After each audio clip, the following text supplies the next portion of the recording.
Okay, I would like to welcome everyone to the Henry County Zoning Board meeting of Thursday, September 17th, 2015. At this time, we'll take care of some housekeeping items.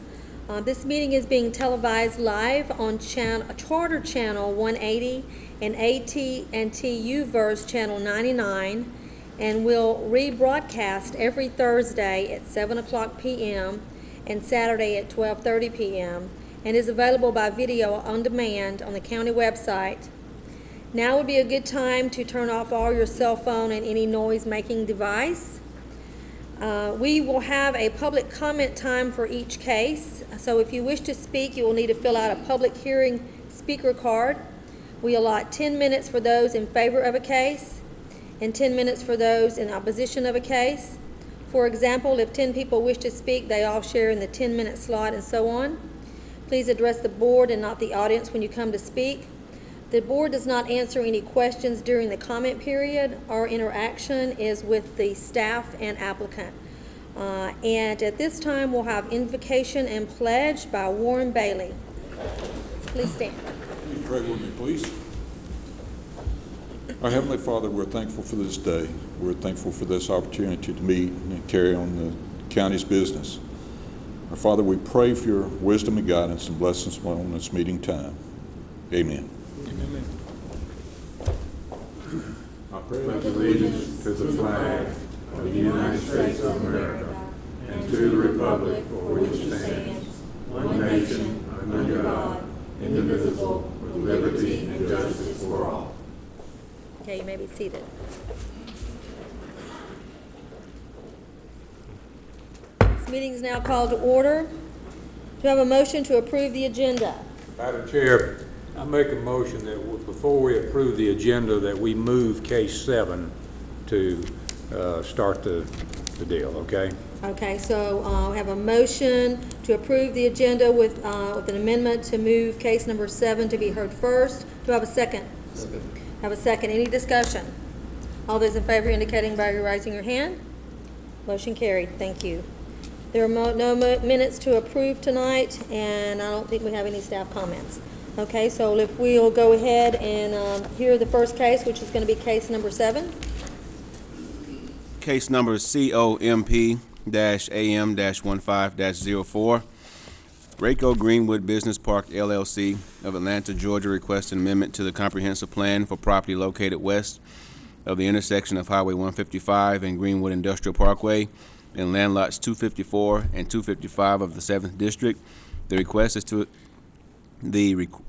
is to amend the future land use designation from commercial and industrial to high-density residential, and it is located in Commission District 2 and will be presented by Josephine Medina. Good evening, Madam Chair and members of the board. Good evening. In the application I'm presenting to you today, the request is to amend the land use designation for the property located west of Highway 155 South, directly across Greenwood Industrial Park. The request is to amend the land use designation from the future land use map from commercial and industrial to high-density residential. The property currently consists of 40.297 plus or minus acres. If we take a look at the current land use zoning map, the property is M1 currently, and if we look at the future land use map, it shows the rear portion of the property is designated as industrial and the front portion is designated as commercial. So currently the zoning is consistent with the rear portion of the property, but is inconsistent with the front portion of the property, which is designated as commercial. Currently the property is undeveloped. Staff evaluated the policies in place in the comprehensive plan, and we found inconsistencies with four of the policies, one of them being the protection of future industrial warehouse distributions and office areas from encroachment by residential development, and another, the seek of balance of housing supply to employment in the community. Staff recommends denial of the request. Okay, do any of the board members have any questions for staff at this time? Okay, hearing none, I would like to ask the applicant to please come forward to state your name and address for the record.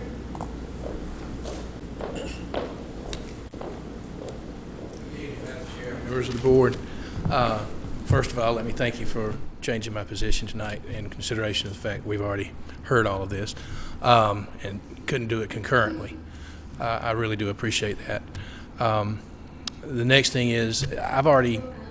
Can I get you, did you state your name and address for the record? Yes, ma'am. Bruce McFarland, P.O. Box 3370, McDonough, Georgia. Okay, so do you have any comments you'd like to add to what staff has already said? I gave you the best argument I had last week, or the week before last, and I don't want to waste your time.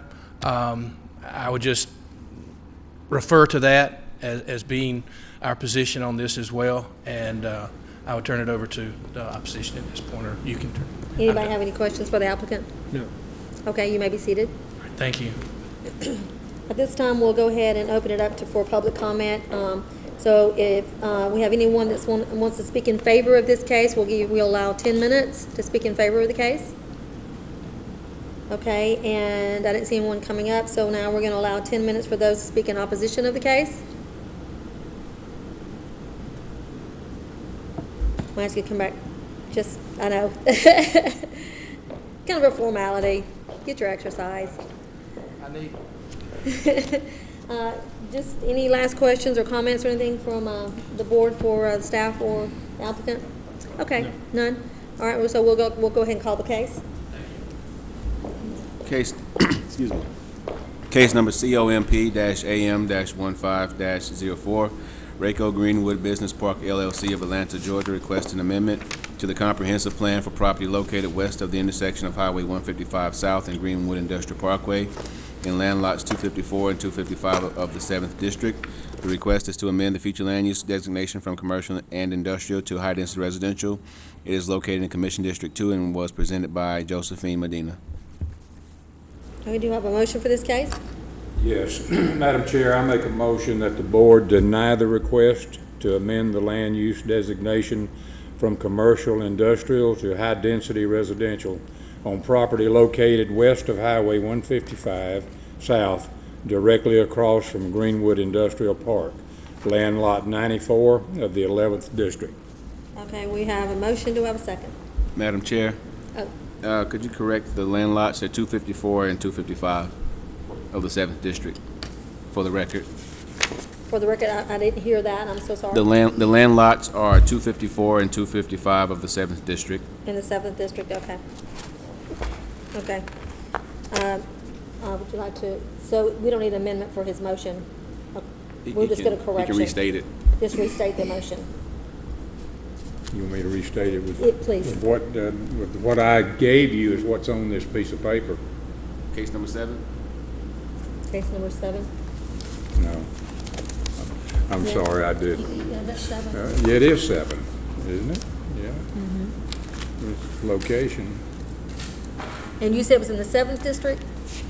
Okay, so it's just What's the 7th. land lot? 254 and 255. Okay, 255 in the 7th District. okay. I'll start over. Madam Chair, I make a motion that the board deny the request to amend the land use designation from commercial and industrial to high-density residential on property located west of Highway 155 South, directly across from Greenwood Industrial Park. Land lot 254. 254 and 255 in the 7th District. Okay, we have a motion. Do we have a second? A second. Second by Mr. Nelson. Any discussion? Okay, no discussion. All those in favor indicate by raising your hand. Motion carried. Thank you. Okay, we'll hear case number 1 now. Case number CU-15-12, Ebenezer Community Church of McDonough, Georgia, request of conditional use for the property located at 1687 Mount Carmel Road in land lot 149 of the 6th District. The property consists of 3.527 plus or minus acres, and the request is for a church, and is located in Commission District 3 and will be presented by Josephine Medina. Good evening, Madam Chair and members of the board. Good evening. In the application I'm presenting today, the applicant's requesting a conditional use for the purpose of a church and religious facility. The property is currently zoned RA and consists of 3.527 plus or minus acres. As can be seen from the current zoning map, the property is surrounded by other RA zoned properties. If we look at the future land use map,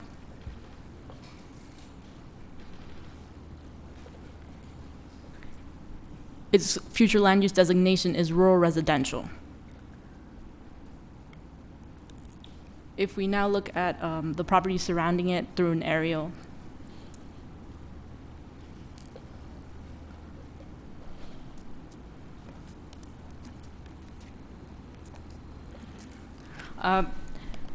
to the north and northeast and 200 feet away is another church that was given a conditional use in 2006.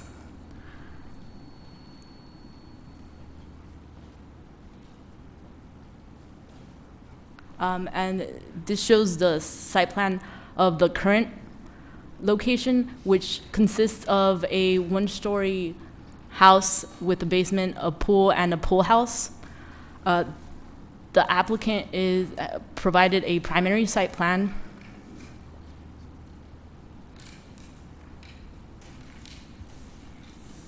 or preliminary site plan that shows that they are proposing to build next to the existing building 45 by 90 foot, 4,000 square foot building to the right of the existing building on site. They also stated that the new building will be at least 60 to 70 feet away from the neighboring property. The church must meet all of the standards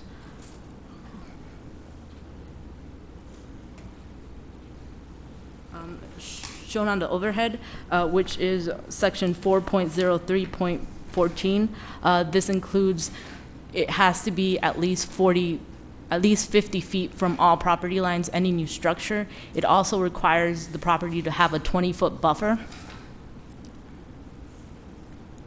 In addition to these standard requirements, it would also require the parking to be paved and dust-free, as well as any other landscape requirements for parking.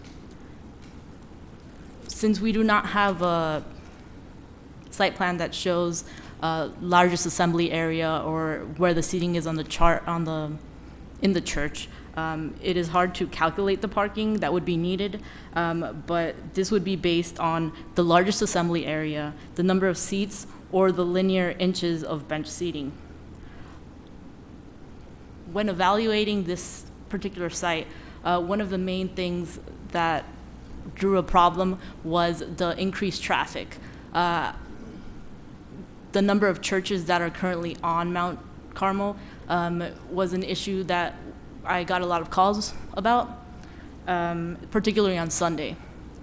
In addition to that, other conditions are increased noise and light pollution that is typical of athletic fields and other outdoor events that arise from the proposed use that can be mitigated through appropriate conditions. With that said, staff recommends approval of the conditional use with 7 recommended conditions. I'll be happy to answer any questions. Okay, did the board members have any questions for staff at this time? Okay, we'll ask the applicant to please come forward. Please state your name and address for the record.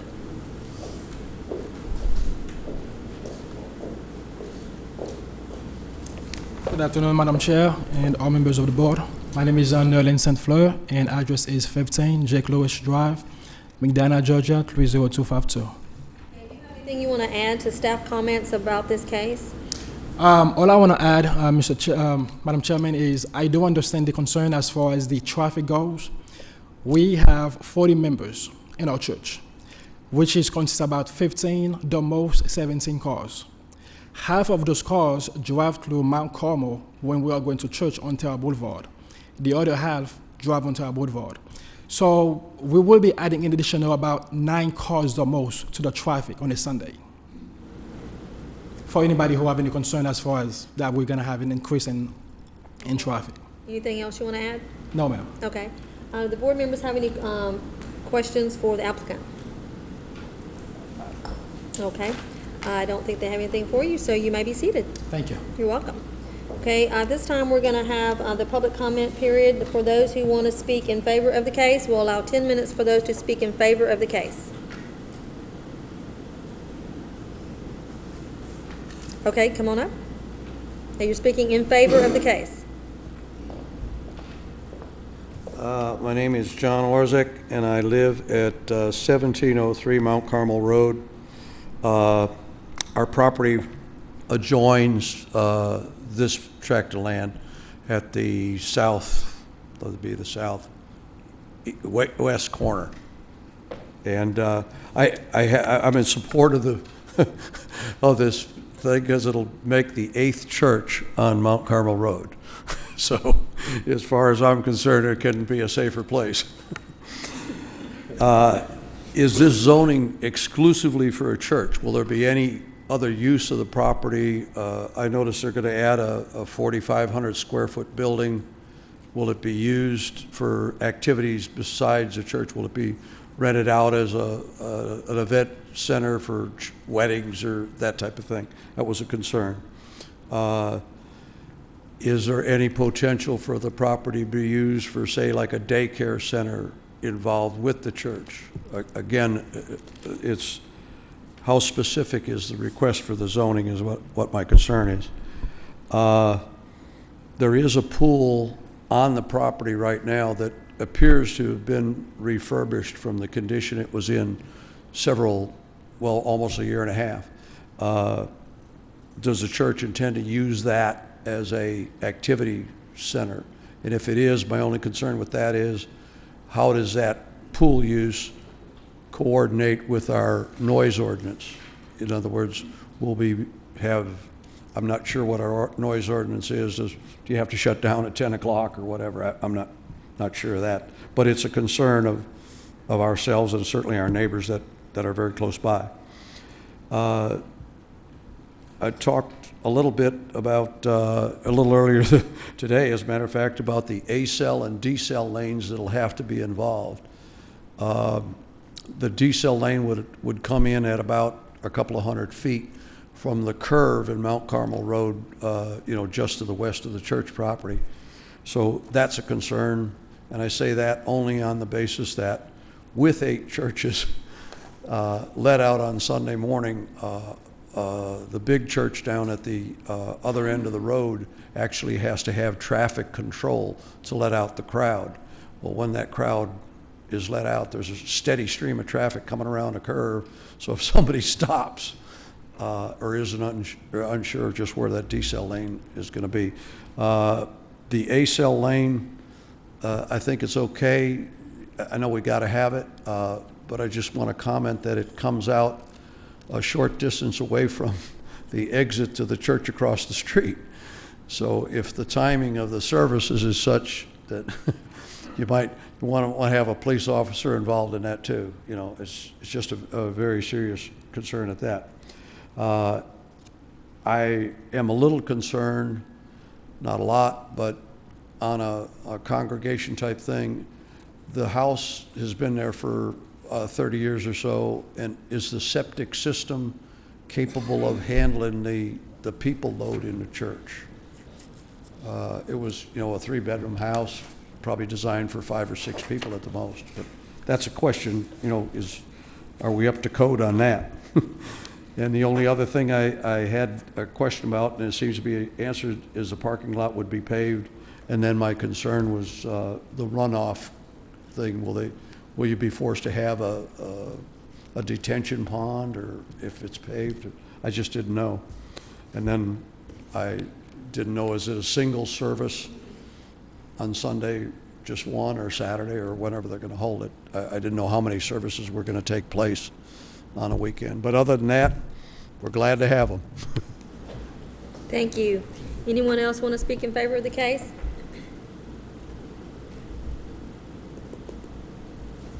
Okay, I don't see anyone coming up, so this time we'll allow 10 minutes for those who want to speak in opposition of the case. Okay, we have someone coming up to speak in opposition. Please state your name and address for the record.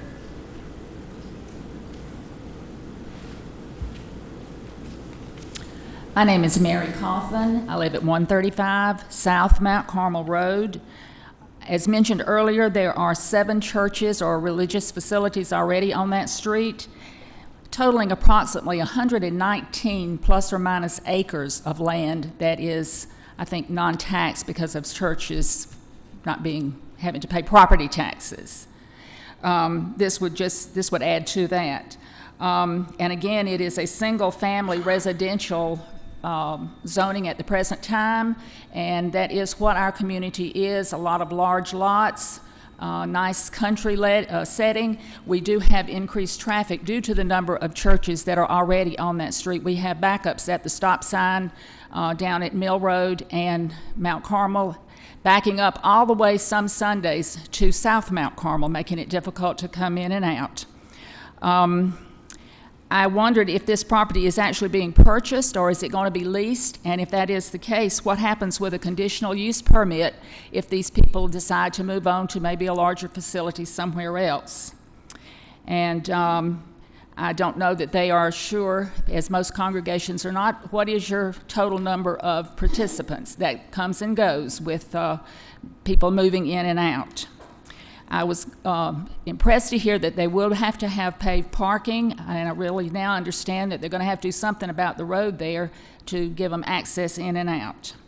Most of the other facilities around there have very nice curb appeal, very professional looking, taken care of by either members or they have someone do it for them. I am not opposed to churches. I just feel like with the residential area, this is probably not the best use for that land. Thank you. Thank you. Dante, do you have any comments regarding her statement about if they move, will the conditional use remain? The conditional use runs with the property. If the zoning advisory board pleases, you can ask or add a sunset clause in that if they were to sell the property, that the conditional use for the local church no longer or will finish. There will be no more.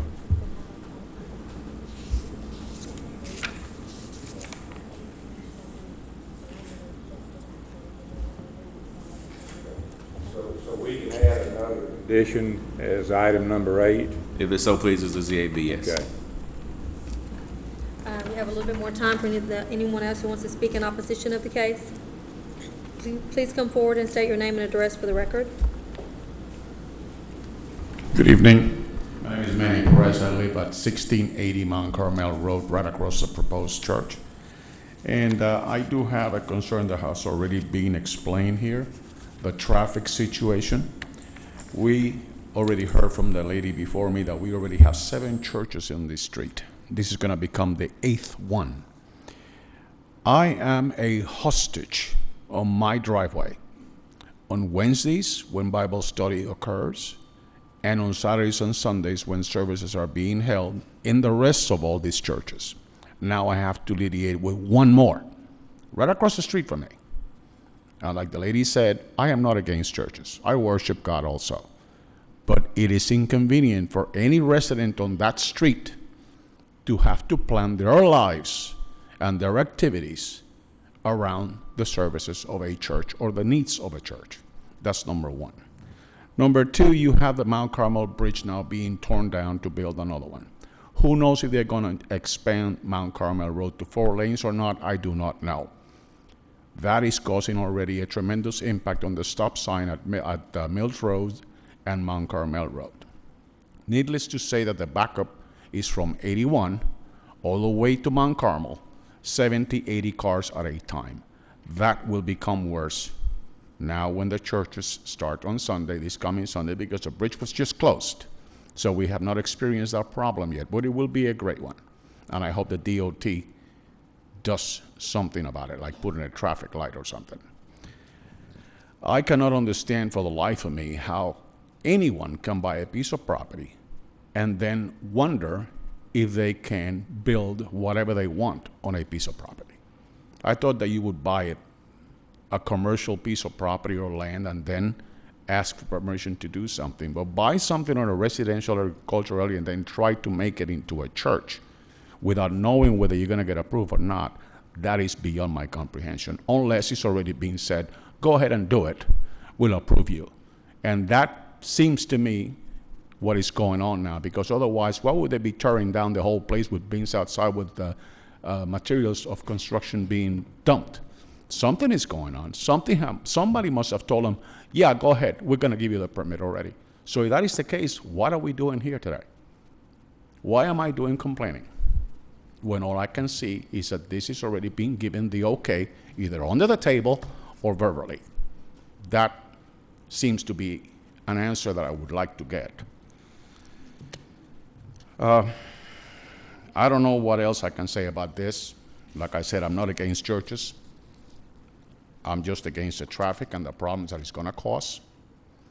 Number two, and I want to make this very clear, because this is a black church, I am not a racist. I have been a police officer for nearly 30 years, serving my community in Miami-Dade and in New York, and anyone that cares to search can ask for my record. There'll be zero complaints in internal affairs. I have worked with Liberty City residents where the riot turned city in Miami, and I've got nothing but commendations. So the race means nothing to me in this case. I want to make sure that they understand that.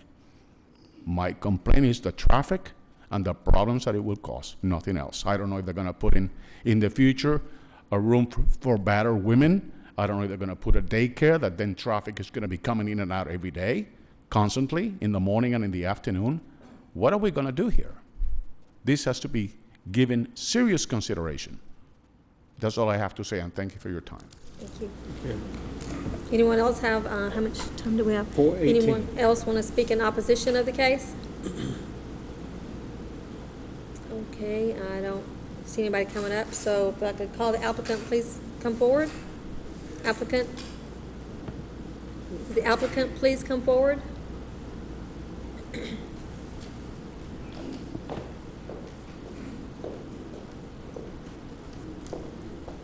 Do any of the board members have any questions for the applicant once they've heard, for those who spoke in opposition or in favor of the case? Would y'all like to ask the applicant anything at this time? Okay, Mr. Head? You heard what they said. What is your answer to that? Well, first and foremost, I want to thank the gentleman for giving us the approval. I want to thank the gentleman for giving us the approval. As far as the pool is concerned, we will mostly use that for baptism. And some of the other questions that they had is a septic tank. We currently have 2 septic tanks, and we have been given the okay from the environmental department. I believe that it is enough or substantial to, for the conditional use of the property. As far as the traffic, I totally understand where the concern is coming from. But again, we are a very small church with only 40 members. I know we have 15, 17 cars because every day, every Sunday, when I go outside, that's how many cars we have currently. As far as the use of the building, we don't have any intention to do anything else. If we are able to build in the future, it's simply going to be a sanctuary. And then the current building will simply be a cafeteria or a place to have lunch, dinner, stuff like that. I don't know if there's any other questions. Daycare. The daycare. The daycare, no, we don't have any plans for any daycare at this moment. No. Oh. Mr. Head, I'm sorry. When they mentioned the decel lane, would that be part? can tell where they are, it's in a straightaway. There is a curve to the southwest, and you should be able to see the site as you're coming out of the curve. But they will have to prove that they have intersection site distance when they submit development plans, and we do have the condition in there about doing a decel lane and an acceleration taper. Okay, Mr. Risher? Has there been construction materials for the new building brought onto the site at this point in time? I'm sorry, one more time? I said, has there been construction materials already brought to the property? Yes, we had two architects that we invited to take a look at the church, at the place, to make sure that it's something that we can use for the conditional use. And when they did all of the research, they said that it was okay to move forward as far as everything is concerned.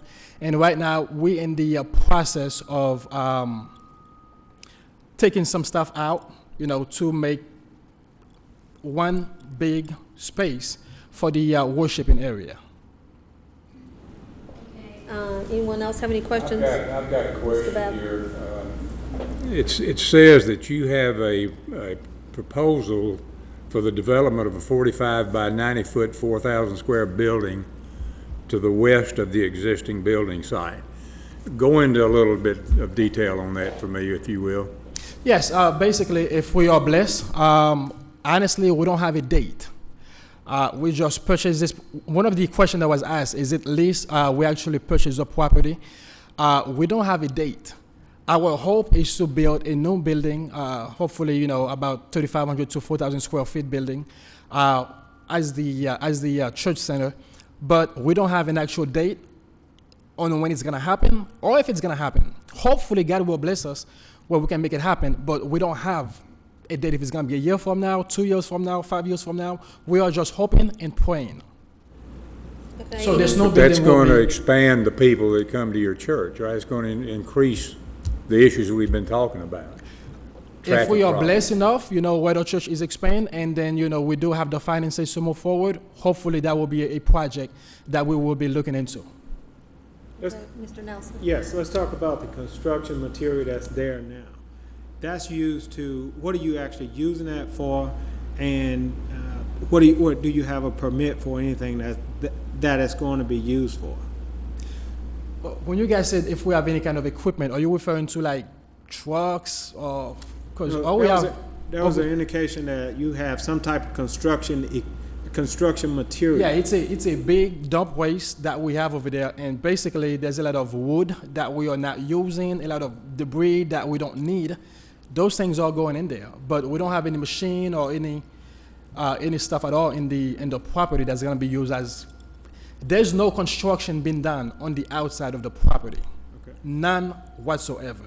The only thing that's been done is on the inside of the property, and what we are doing is whatever equipment or whatever stuff that we don't need on the inside, we are putting it in the trash, whether it is any kind of piece of wood that we don't need or that we don't have a need for, taking it out and then putting it on the dumpster. But there's no truck or no tractor trailer that's in there no, we don't have that.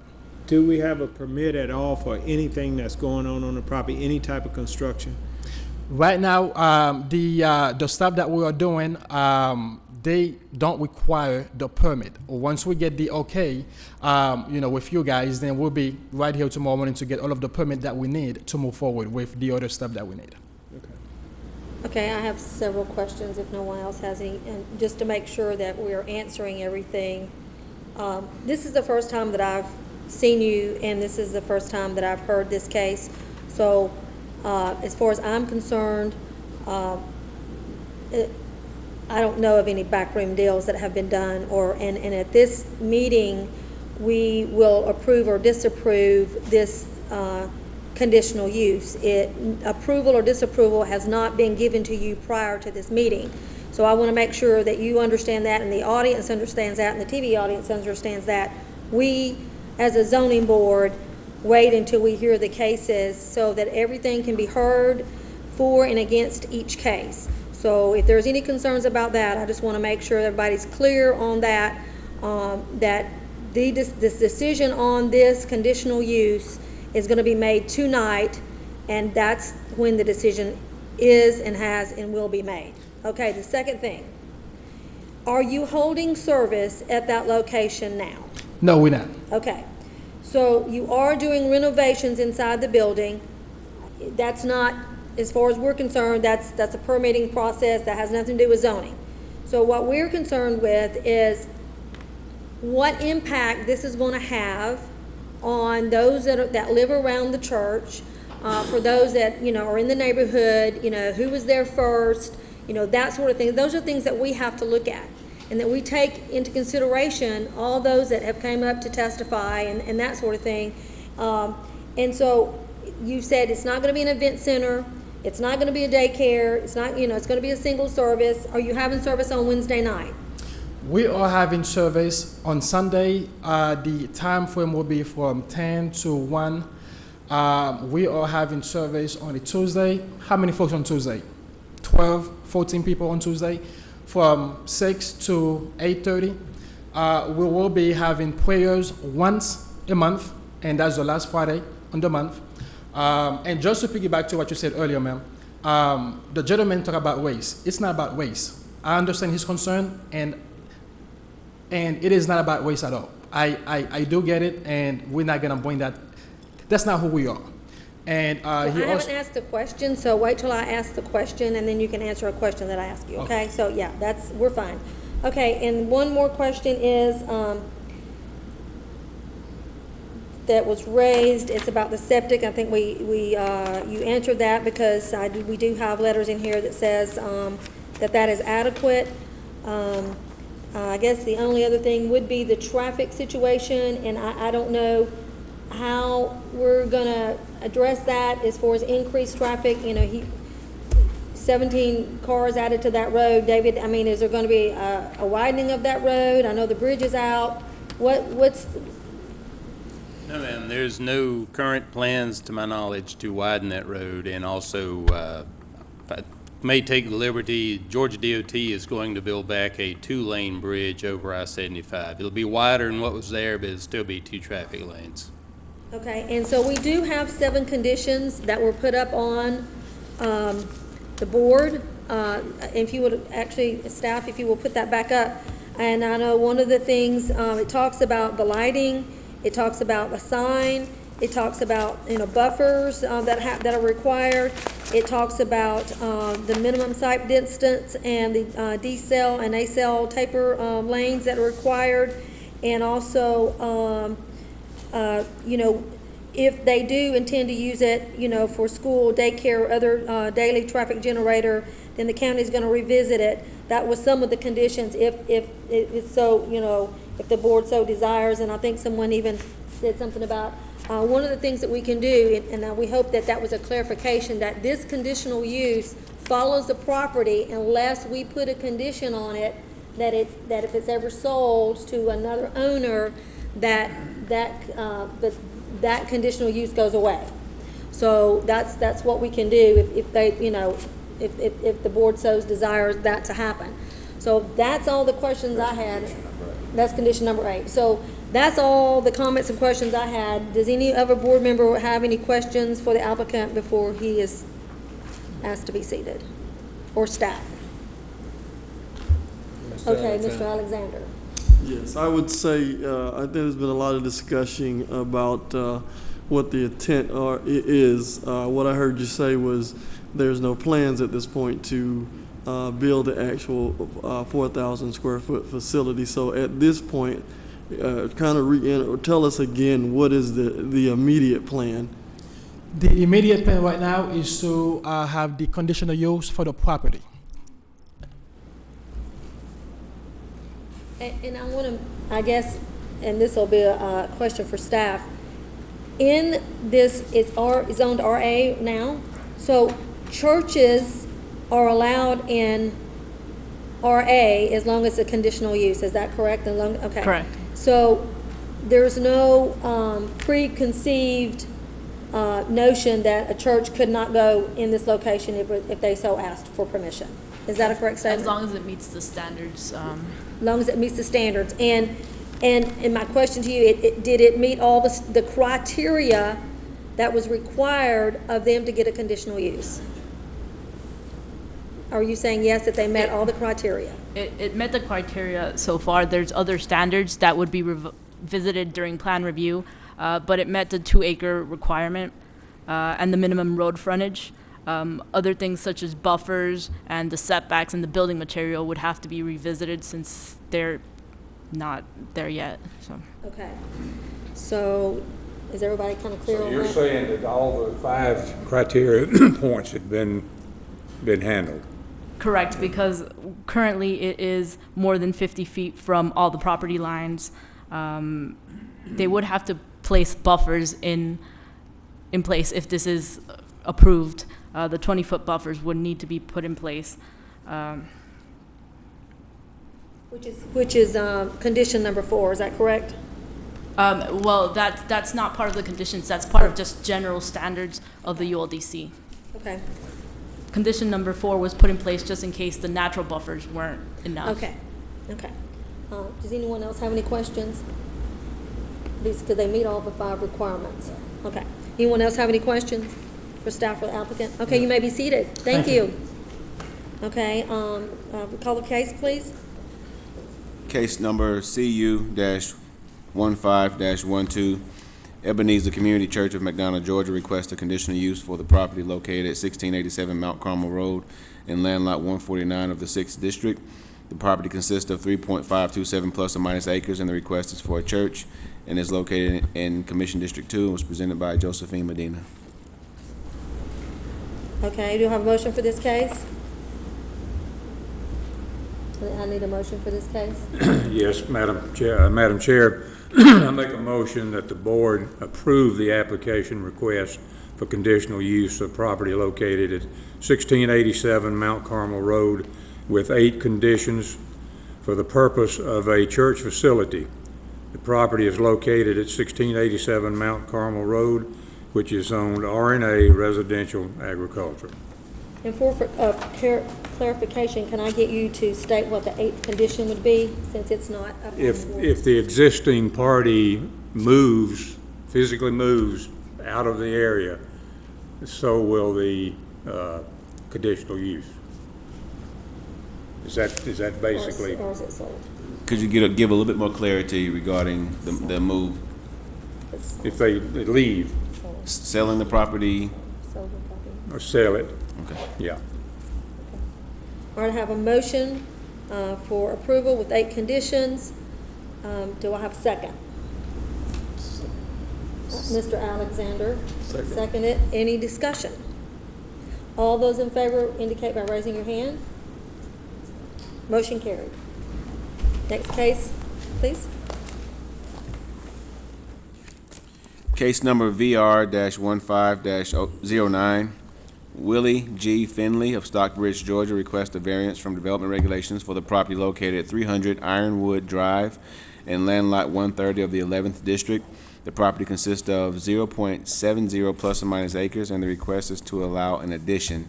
It is located in Commission District 5 and will be presented by Stacy Jordan. Good evening, Madam Chair, board members. The case before you tonight is for a piece of property that's located within the Crown Ridge residential subdivision, as indicated on the overhead map. The aerial may be a little more clear with the pie-shaped piece of property that's before you tonight. This piece of property was developed with a single-family structure that met the conditions of zoning that are included in the zoning history of your staff report, which is listed on pages 1 and 2. Recently, the applicant constructed a single-car garage to the side of the subject property, and this single-car garage can be seen in this picture here. The problem with this single-car garage is that it was constructed without a permit. And so you'll note in the site plan that whereas the single-car garage meets the side setback requirement of 15 feet from the property line in the front, because the lot is pie-shaped and the property line trends toward the back of the house. The back edge of the single-car garage extends 2 feet 9 inches into the required 15-foot side building setback, necessitating the applicant's request for a variance. The ordinance gives staff criteria that we must use to evaluate a request for a rezoning. And these criteria begin in your staff report on page 3. And the ordinance states that a variance may be granted upon a finding by the Zoning Advisory Board that all of the following criteria have been met. And staff has not found that all of the criteria have been met. For example, this issue came about because of the action of the applicant. And so staff feels constrained to recommend denial of the applicant's request. Now, this is a very difficult decision for staff to reach, because if indeed the Zoning Advisory Board denies the applicant's request for variance, and the applicant receives no relief from the ordinance, then this garage addition will have to be demolished.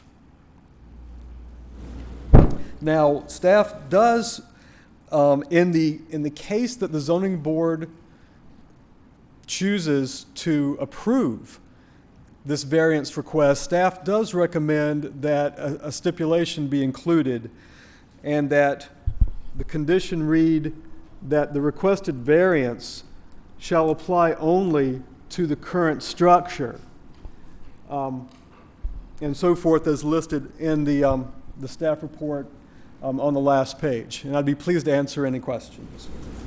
Okay, any questions from board members to staff at this time? Well, I had one based on the site plan that you had up there. The driveway itself, did it encroach over on that 15 feet?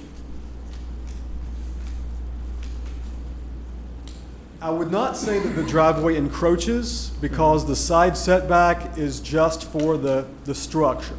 Okay. And so the driveway can be within the setback. Okay. But yes, to answer your question, the driveway does extend into the side setback. Okay, thank you. Okay, any other questions for staff from the board members?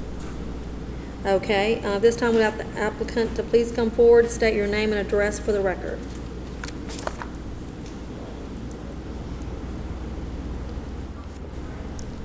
My name is Willie Finley, and I live at 300 Ironwood Drive, Stockbridge, Georgia 30281. First of all, I'd like to apologize to the Department of Planning and Zoning. That happened, I just did not know. I didn't know any better. I got a contractor, and he came out, and we made a decision on the price, and I liked the price. And it was just ignorant on my part, because I thought when a contractor come, all that stuff is squared away. So once he got started, the zoning lady came out and put a stop work on it. That's when all this stuff came into existence, because I didn't know I needed a permit. I mean, I've been working in the public eye for 40 years. This is out my arena. I didn't know any better. You'd like to add anything else to what staff? No, but it would be great for you all would grant me the authority to leave my garage up, because it's almost completed, and it set me back about 10 grand. Okay, are any questions from board members to the applicant at this time? Yes, I do have one question. One is that in the homeowners association, one of their requirements for the builder. Well, sir, I'm sorry. Let him finish his let him finish first, and then you can answer his question. Okay. Let him finish first. One of the requirements for the builder was that all garages should be of side entrance. And I see on the as indicated on the picture, this particular garage is of a front entrance, and that was a requirement that the county actually placed on the builder himself. So that was a concern that I have with the property there, and I asked that question to you. Were you aware of the requirements that's within the homeowners association? No, because right now I'm not in a homeowners association. Okay. Because the house was just built in January, And the first phase was built something like 8 or 9 years ago, and they don't have one. And so I just got a letter, I think it was Monday, that the new build out there, Wilson Parker, my building is CMD Homes. And we didn't have because they said the subdivision had to be 85% complete before they can get one. So now Wilson Parker came out there, and I just got a letter the other day, and I got to give them a call because right now we don't even have a homeowners association out there. Okay. And I thought that was considered to be on the side. Well, the entrance, your entrance to your garage there, that front. Oh, you're saying the entrance, okay. Right, it has a front entrance. Okay. Mr. Risher, you had a question for the applicant? Yeah, well, I think in the absence of the homeowners association, the developer is, still in charge of the homeowners association, and did you get any kind of approval from the developer of this subdivision? I believe it would be Crown Properties. No, I did not. Like I said in the beginning, I didn't know that there would be a problem on building the garage, and also in the contract they got together, he didn't mention anything either, so I thought it was fine. I just didn't know. Okay. I just want to kind of make a statement because there are stipulations that were put on by the county for these houses and how they're supposed to be built, and that's put on the developer. And they're pretty strict about, how they have to build these homes and that sort of thing. So when you have someone new come in and they see that there's a garage that's facing the road instead of a side entrance, then there's a presumption that, oh, well, he did it, so we can do it. That's kind of the precedent that we set for future homes in that area when the county has already said, all garages will be like this. So that's the issue at hand is, do we want this to continue throughout the neighborhood when the county has already said only side entrance garages? So you see there's already been something set and said for that developer and for those buildings, and then we're having to be faced with, okay, now there's a garage that's facing the street that's not, it's not necessarily, we're concerned more about the variance and the zoning part of that and what that looks like for the rest of the community. So that's what we have to take into consideration. Your building permit, that's from another department. So it's not us with the building permit, but ours is what this is doing for the rest of the community and how we're gonna handle that encroachment as far as upon that property and that forward-facing garage. So I wanted you to, know that clarification. That's what we struggle with. Well, this particular house right here and the house across the street, all the houses were being built with the garages in the front, driving to the front. And I asked the builder, I had to pay something like $2,500 to have mine moved right on the side, and the regular across the street from they was in the front. All CMD home houses, about 80% of them garages in the front, with the doors right in the front. My next door neighbor's in the front. And my realtor told me, she said, Willie, you don't want a garage in the front, so that's why we switched it on the side, where those two windows are right there. I'm going to defer that to staff. How does that happen? A lot of times the condition that we placed on home or subdivisions like this, when we say side entry garages, we also say where feasible. So this may be a case where it's where feasible. Okay, so that wouldn't even come into play then? The fact that he has a front-facing. As long as it meets the setback requirements and building department requirements, then. Okay. Thank you for clarifying that for me, both of you. Okay, Mr. Alexander.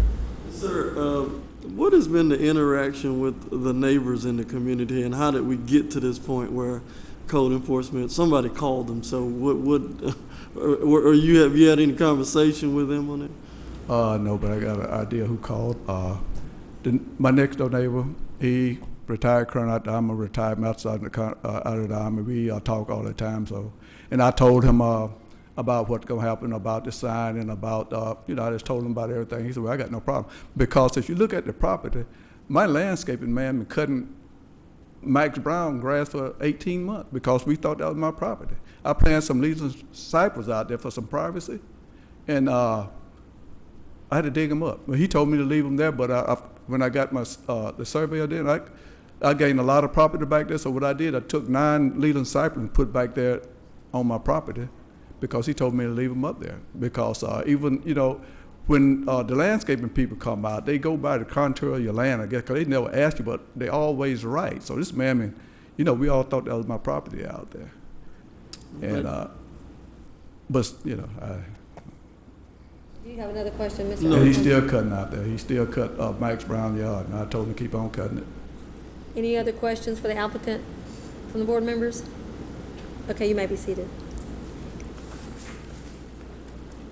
At this time, we'll have public comment for those who want to speak in favor of the case.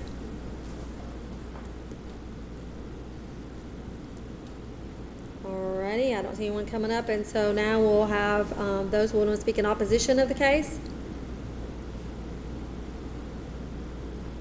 Okay, if you want, the applicant wants to come back up here to the podium, please.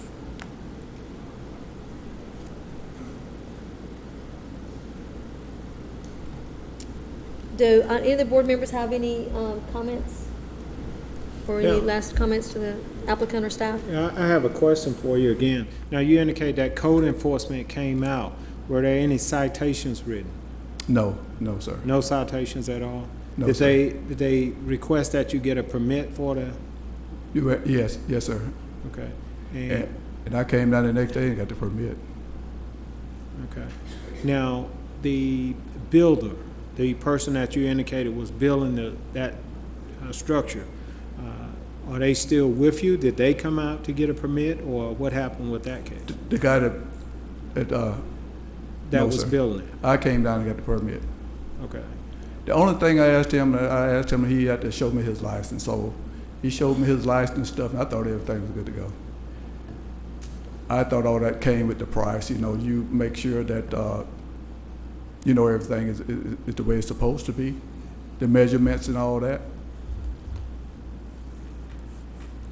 And then once Glenn Phillips came out and told us about how much space we needed, and then we looked at, we got 20 feet, we got more than 20, we measured the front of it, we measured something like 18 feet, so I just knew it was right. But when the guy came out and did the survey, that's when I found out that I was 2+ feet short.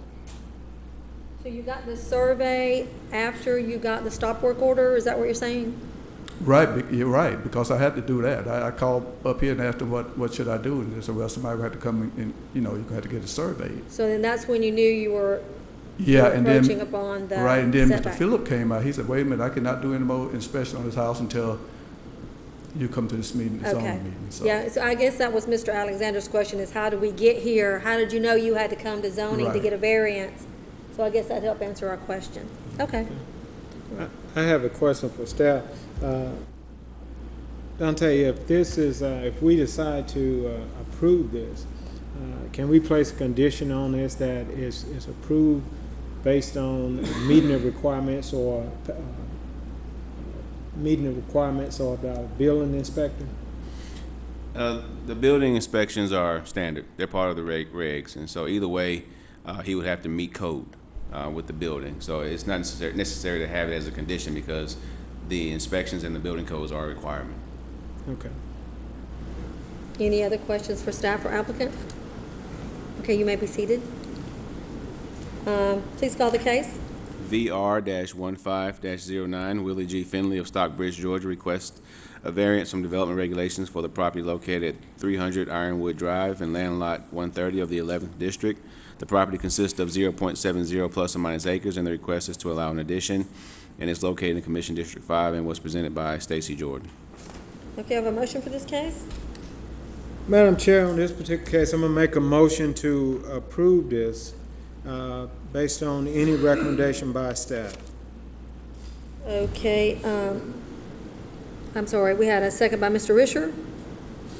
Is that correct? We have a second by Mr. Risher? Okay, I really didn't understand the motion. With the condition that you said with the condition placed on by staff? Okay. Yeah. All right, I just want to make sure I understood that. We have a motion and a second. Do we have any discussion? All those in favor indicate by raising your hand. Motion carried. Oh, any opposed? Okay. All right.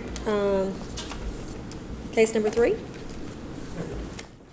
Case number VR-15-12, Teresa Hidrogo of McDonough, Georgia, requests a variance from development regulations for the property located at 151 South Salem Drive in land lot 37 of the 7th District.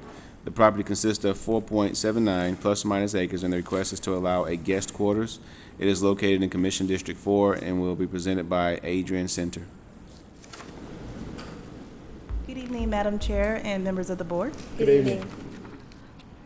The subject property is currently Zone RA, which is residential agricultural.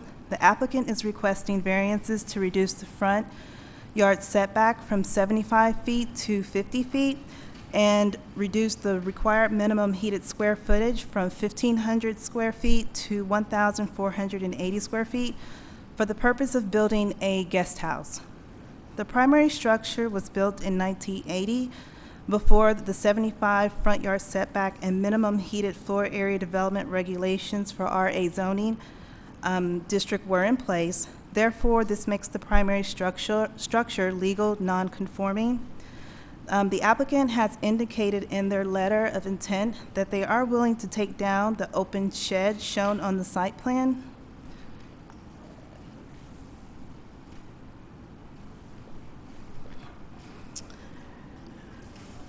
As it does not meet the 10-foot setback requirement for accessory structures. The site plan shows the location of the proposed additional drive and proposed guest house to be developed. The variance would actually bring the current structure into regulations of the ULDC, and staff has recommended approval of the variance. I'll be happy to answer any questions at this time. All right, any board members have any questions for staff? Okay, I would like to ask the applicant to please come forward. State your name and address for the record. Good evening, Madam Chairman and the board. My name is Anna Idrogo, and this is my dad, Teresa Idrogo. He's the owner at 151 South Salem, McDonough, Georgia, 30253. Okay, would you like to add anything to staff comments? No, ma'am. Okay. At this time, we're going to ask the board members if they have any questions for the applicant. Mr. Risher. Yes, ma'am. Could you tell me how large that the accessory residential structure, or the guest quarters building will be? Yes, sir. 2,400 square feet. So that's quite a large, I guess that's quite a large accessory residence then. I think it's bigger than the home in the front. Yes, sir. And I'll ask staff, I guess there's no limitations on the size of an accessory residential structure? No, sir. Okay. All right, thank you. Thank you. Anyone else? Wait just a second. Okay. Does anyone else have any questions for the applicant? I didn't see, just curious, where you plan to put the residence. Maybe I'm missing it. It's in the back of the property. It is 270 feet, I believe, away from the barn we have. Okay. So it's behind the barn or in front of the barn? Behind the barn. Okay. So is the, and this is for staff, so is the variance for is just for the existing, the existing house? Yes, Madam Chair. That's in the front? Yes, ma'am.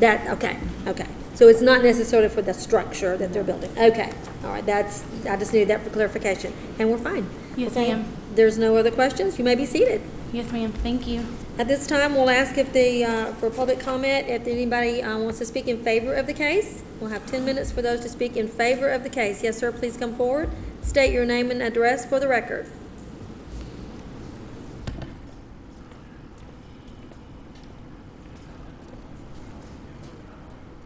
My name is Richard Watkins. I have the property next to 151 at 197 South Salem. I purchased this property in 1989 and have invested over $139,000 and I've got paid property tax of $37,000. The property at 151 South Salem is a concrete company business. It's the fourth one on South Salem, and we're getting overrun with these houses, with these business. This business is not strictly in a house. It's got equipment, it's got piles of sand, it's got piles of rock, and it's got piles of gravel. I'm opposed to this. When I got the site plan, that they were going. This is for those you're speaking for the case, so that means you are wanting this to happen. Oh, I'm an opponent of the case. Okay, so right now, we'll just switch it. So right now, we're going to have the comment period is for those in opposition of the case. I'm opposition of the Okay, so we'll just go ahead and let you speak, but we just want to make sure everybody understands you're in opposition. You asked, I'm sort of For those slow. in approval, that's okay. We'll just switch it, but that's okay. I just Well, want to make sure we understood, Okay, you know. I'm opposed to the case. Okay, and so you're opposed to it. Okay, so you continue, please. This is, when I got the site plan, and they were going to move it 700 feet off the road, and within 20 feet of my property line, it caused me a concern. And the site plan shows a nice house with an attached garage and wraparound porch. And if I thought they were going to build that, I wouldn't be here. That would be the issue. But in talking to your staff, the staffs in the zoning and planning board, they said they are not obligated to build that. They could build what they want once they submit a permit for a building plan. So I'm concerned that we now have all these home commercial units on South Salem.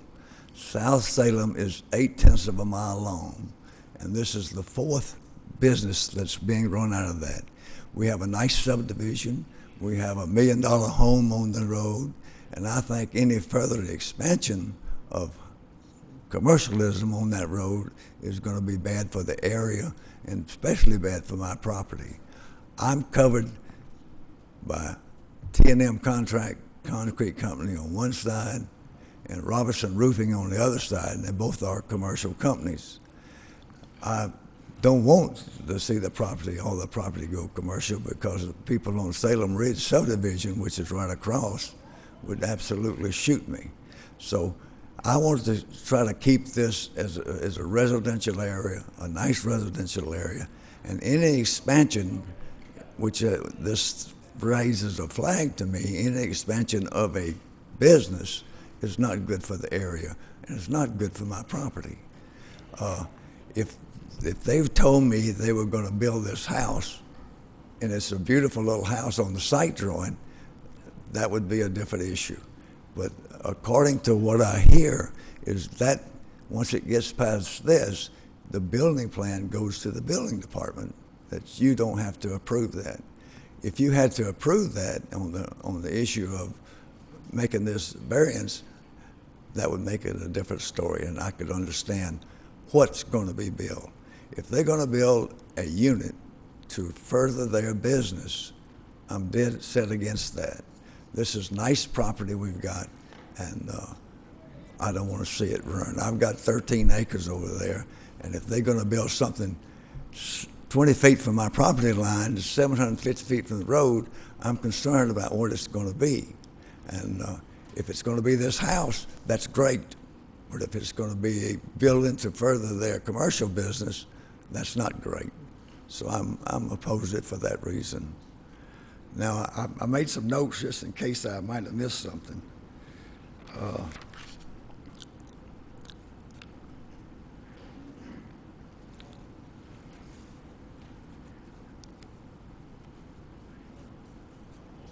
Property values have started to go up.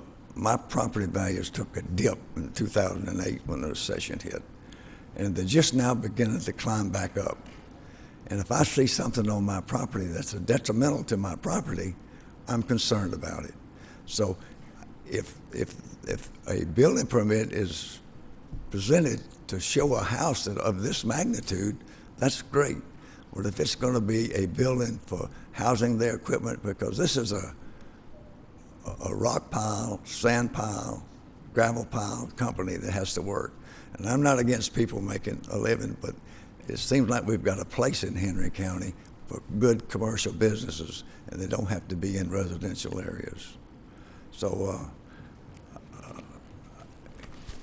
I made my case, and that's why I'm here. Any questions? Thank you. This is just a comment period. Thank you. Anyone else like to speak in opposition of the case? Okay, I don't see anyone come up. Now, at this time, we'll ask for anyone who wants to speak in favor of the case. So if you're for this case and you want to come up and speak in favor of it, please come forward. So no, I talk fast, so sometimes, you know, I apologize if you misunderstood. Okay, I don't see it. So I'd like to ask the applicant to please come forward again.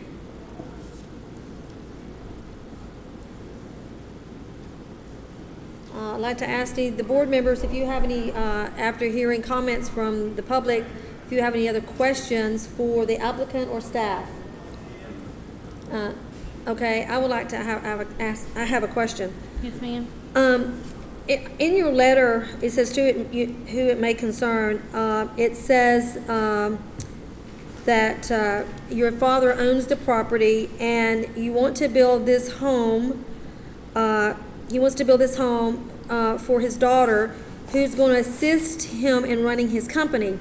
So Yes, ma'am. I'm going to ask staff, after reading that, this is it's considered RA.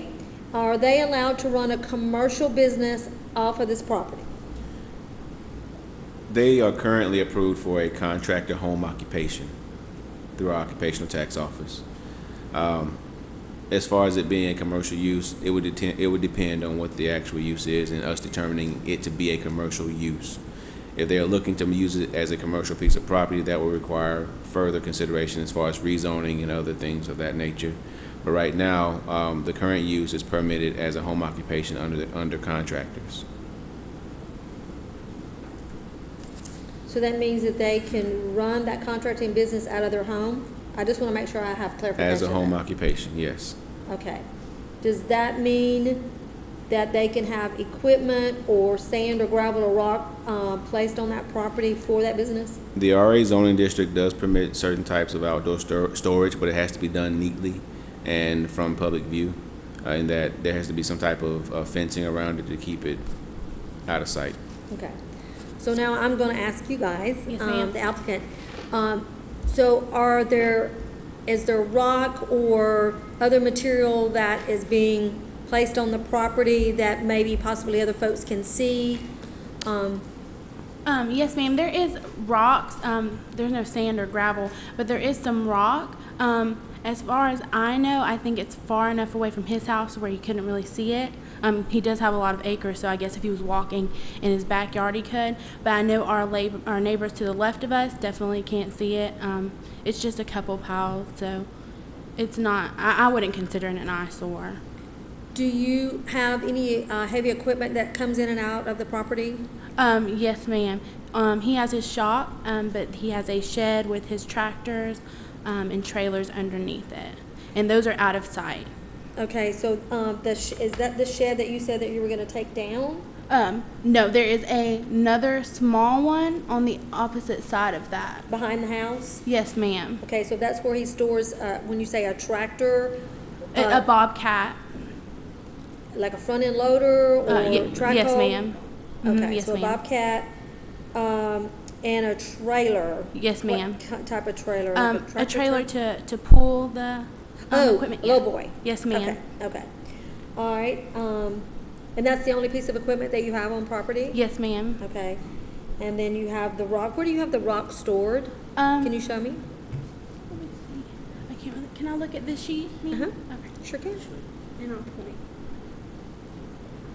The rocks are right in here, in this area. Okay, and then would you say you're gonna build the house with the back in the back? Yes, ma'am. Now, is that, there was concern that maybe it's not going to be a residential, that it's going to be used, I guess, for a shop or, a commercial building, for an office or something. What's your intent for that building? No, ma'am. It's not going to be a commercial building used for office or anything like that. It's just for me and my husband. It's only me and my dad and my brother, so I just want to stay close to him to look after him and Helping with the business. All right, I just needed some clarification Yes, on, ma'am. what we're having to see what's going on there, okay? Yes, ma'am. All right, anyone else have any questions for the applicant or staff? Mr. Risher? About what percentage of the floor space in this new structure would be used for your business? Would it be just like a small, bedroom that's, that's an office or something like that? Oh, yes, sir. There would just be a small bedroom, maybe with my computer in it, but most of the stuff I would do from my dad's house that's in front of the property on his Okay. computer and stuff. Okay, but the primary use would be as a residence. Yes, sir. I thought somewhere, that you had told the staff that it would be another family member, your daughter or Yeah, I'm the something like- daughter. Oh, I see. Yes. Okay, all right. Yes, sir. So that's where you're going to live? Yes, yes, sir. Okay. So just so I have clarification, because they're building the structure on their property, that required the existing house that they have, because it wasn't conforming, it had to have a variance, because they're not tearing that house down, they're still using that house. They have to bring it into They had to bring it up, right, okay, up to standard, okay. And so he's running the business out of that house, is that correct? Yes, ma'am. Yes, Okay. ma'am. And he will continue to do so? Yes, ma'am. Okay. What triggers, just for staff, what triggers the commercial use for that property? When he comes in, when it's time to renew his business license and say he decides to do something different that is actually a commercial use, when they send the zoning verification form to the planning and zoning department, we'll look at our ULDC to see what the land use will classify that as. And if it says it's only permitted in a commercial type of zoning district, then that's how we would determine that that's what's needed. Okay, okay. Mr. Risher? Well, what he probably did when he filed for his business license, I think that there's a form also that people can fill out to indicate that they conform with the requirements for a home occupation that, as described in our ordinance. And so he would have had to completed such a form, and the county would have had to approved it for them to have a home occupation. Now, here again, RA is a little bit different from other residential, districts. As we had heard last week, that you can have vehicles of 26,000 pounds or over, stored or parked on your property that's in an RA district, if I'm correct. So he has the right to have certain construction equipment, trailers, trucks and so forth in the RA district. Am I correct in that? Yes, as long as he meets the minimum acreage requirement, the RA zoning district does permit the parking and storage of commercial types of vehicles.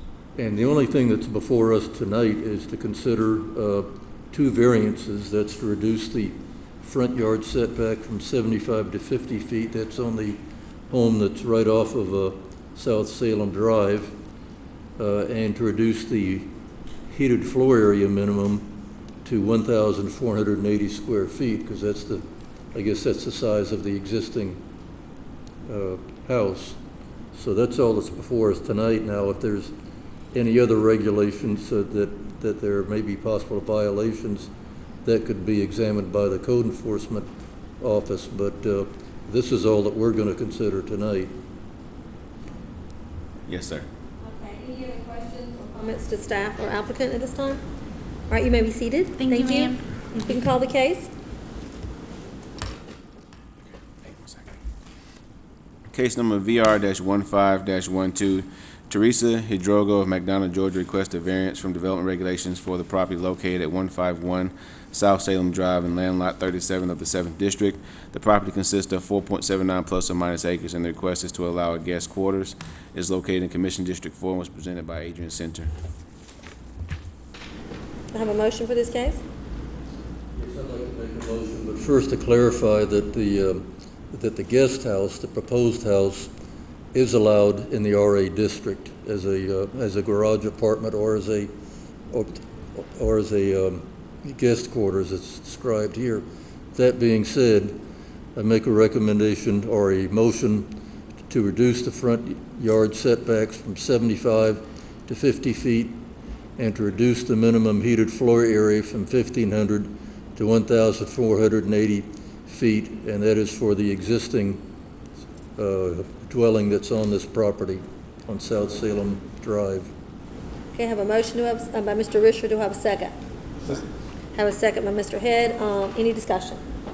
All those in favor indicating by raising your hand. Motion carried. Okay, case number 4. Case number VR-15-13, Piedmont Henry Hospital of Stockbridge, Georgia requests a variance from development regulations for property located at 1133 Eagles Landing Parkway and Land Lot 13 of the 6th District. The property consists of 28.93 plus or minus acres, and the request is to expand a parking area. It is located in Commission District 4 and will be presented by Adrian Center. Good evening again. The subject property is currently zoned C2, which is general commercial. The applicant is requesting a variance from section 8.02.07H of the ULDC to reduce the design requirements for full-size automobile parking spaces at a 60-degree angle from 9 feet wide and 22 feet deep to 9 feet wide and 18 feet deep. The applicant states in their letter of intent that this request is part of a planned renovation for the emergency department at Piedmont Henry Hospital, which would include building expansion, facade improvements, additional ambulance parking, and the addition of 16 new parking spaces at the emergency department entrance. Currently, there are 20 parking spaces and 1 handicap space on the subject parking lot, which are legally non-conforming to the current parking space dimensional standards.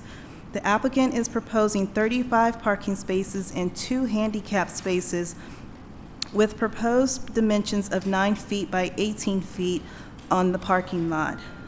If this application is approved, this will bring the property into compliance for all off-street parking and loading requirements of the ULDC. Staff has recommended approval of the variance request. Okay. And at this time, I can answer any questions. Okay, thank you. Are there any questions from the board for staff? At this time, I'd like the applicant to come forward, please. So state your name and address for the record. Yes, sir. Good evening. My name is Steve Moore. I'm with Moore-Bass Consulting, 1350 Keys Ferry Court, McDonough, Georgia. Here tonight representing Piedmont Henry in their request for a variance to this code section for parking. We, as any of you probably have at least been by the existing ER entrance at Piedmont Henry, parking is in high demand and is usually, the parking lot's usually full. So part of the, over the years, Piedmont has, the hospital campus has had several improvements and renovations and additions and new buildings and parking decks, and this is along those same lines, an additional renovation project that includes some canopies. It includes the addition of 2, or the existing ambulatory entrance on this side of the project that's going to be basically doubled in size to accommodate more ambulances, and then an expansion to the existing building at the ER entrance, and then some facade improvements with the existing canopy and the outside of the building.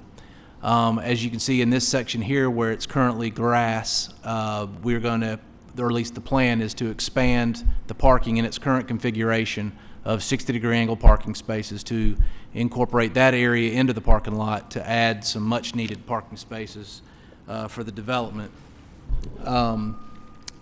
By approval of this variance request, not only will it allow for the additional spaces to be consistent with what's already out there, but will also be a cost savings to the hospital and ultimately to all of us, because it will allow them to salvage a lot of the existing asphalt that's there, minimizing the amount of new construction we have to do. So I'm happy at this point to answer any questions that you've got. Thank you, Ms. Moore. Does the board have any questions for? I do have a question. So I just want to make sure that I have clarification. So down below, there's still parking there? Yes. Okay. How many spaces are down below? Do you know? Oh, gosh. you know, Steve? That's okay if you don't know, I just was kind of wondering. There's ample parking, I know, down there, and then it goes around to the big parking field that's up towards Eagles Landing Parkway. I don't know exactly how many spaces are down there. Okay.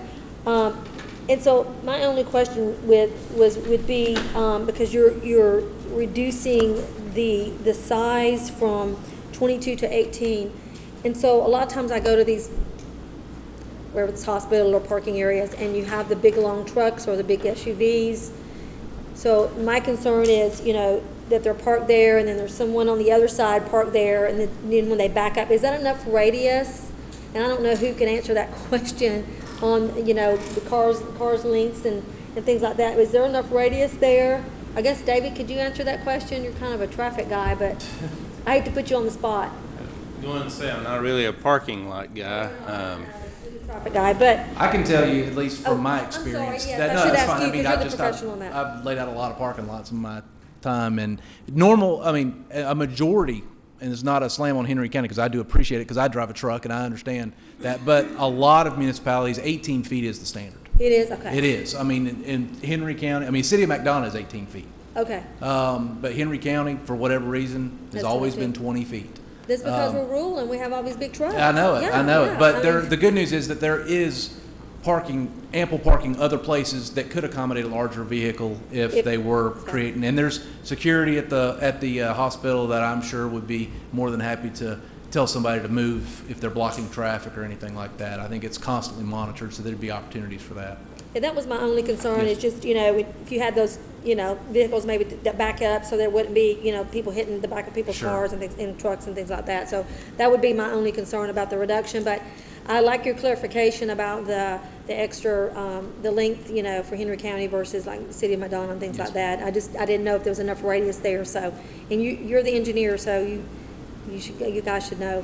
Hopefully you've done that, so you've done your homework. Okay, thank you. Okay, I don't have anything else. Anyone else have any questions for the applicant? Okay, you may be seated, sir. Yes, sir. At this time, we'd like to allot 10 minutes for anyone that would like to speak in favor of the case. 10 minutes for anyone that would like to speak in favor. Okay, I don't see anyone coming forward. 10 minutes for anyone that would like to speak in opposition of this case. No one's coming forward, so you can come back, sir.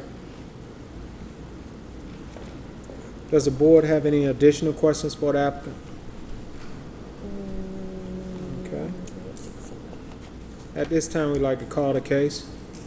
Case number VR-15-13, Piedmont Henry Hospital of Stockbridge, Georgia requests a variance from development regulations for property located at 1133 Eagles Landing Parkway in land lot 13 of the 6th District. The property consists of 28.93 plus or minus acres, and the request is to expand the parking area and is located in Commission District 4 and was presented by Adrian Center. Okay, we have the case. Do I have a motion? I'll make a motion that we approve VR-15-13. Okay, I have a motion. We have a second by Mr. Risher. Any discussion? All those in favor? Motion carries. Okay, call the next case, please.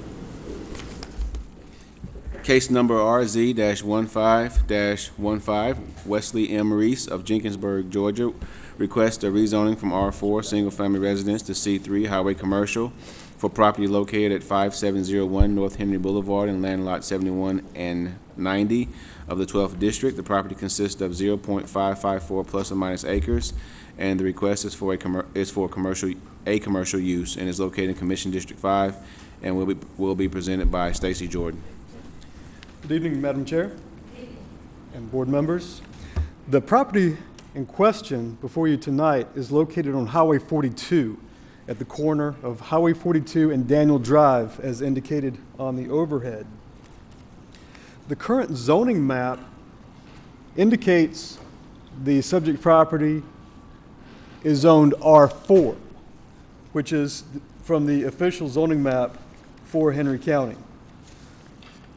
Future land use map indicates the commercial properties are slated for commercial uses in the future. The staff has evaluated the applicant's request and has noted several things.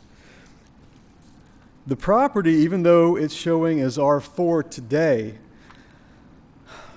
staff was unable to find any rezoning request. And so in doing our research, we evaluated cases in the immediate vicinity, and so we were able to look at previous zoning maps in these unrelated cases, and what we found is that this area, not just the subject property, has been designated for different zoning districts over the years. The applicant has stated that when the subject property was bought in 1986, that he understood that the property was zoned C3. And we did find evidence that at one time that area might have been zoned C3. The criteria are set out for us in the Unified Land Development Code, and the applicant's request has been evaluated against those criteria. The staff has noted the future land use map designation. The staff has noted the character of the area and how the streets function. Highway 42 is a major arterial, and staff does recommend approval with 3 conditions as indicated in your staff report, and I would be pleased to answer any questions. Do any of the board members have any questions for staff at this time? No. Okay, will the applicant please come forward and state your name and address for the record?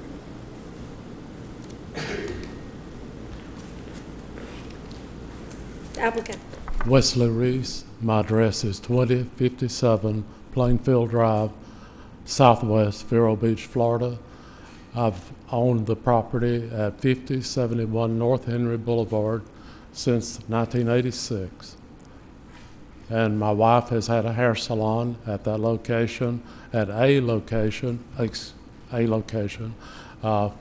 since about 1989.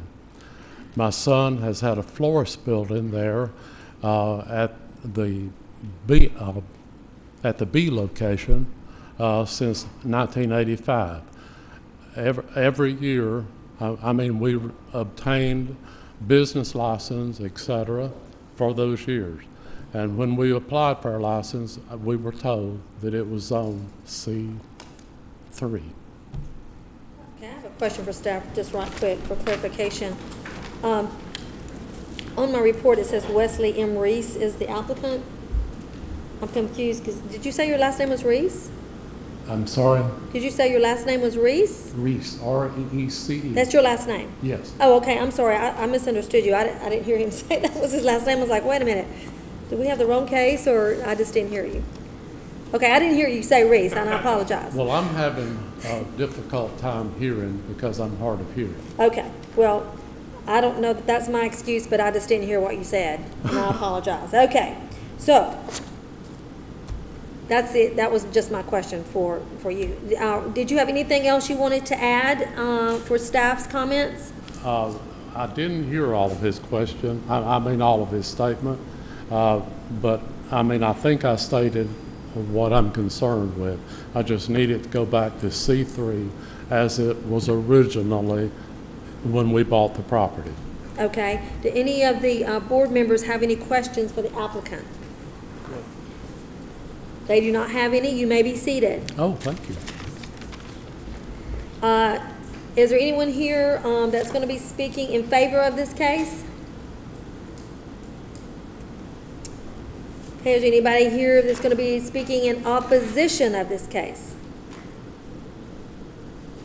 Okay, sir, can I ask you to come back?